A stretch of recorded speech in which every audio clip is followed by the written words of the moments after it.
Shabbat Shalom. This week's Torah portion is called Parshas Balak.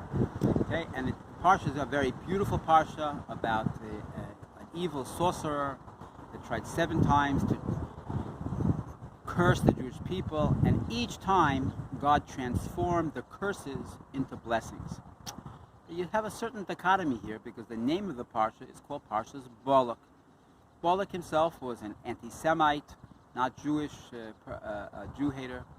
Okay, and why would the Torah, God's will and wisdom, name one of the Torah portions after Balak? Before we answer that, you could ask, though, if you've been following our films, 2 weeks ago, the name of the parsha was Korach. Korach himself was a misled Jewish person, a sinner, okay? But Korach was different. He was Jewish, and his children were very big tzaddikim, were very big righteous people. They did tshuva. So that explains that. How can we have a portion that's named Balak?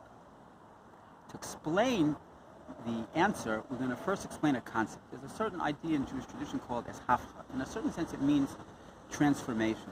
You know, a person's on the wrong track, he catches himself, and he uses the same momentum that he was going for evil to get himself back into good. That's called eshafcha, to transform darkness to light, evil to good, bitter to sweet.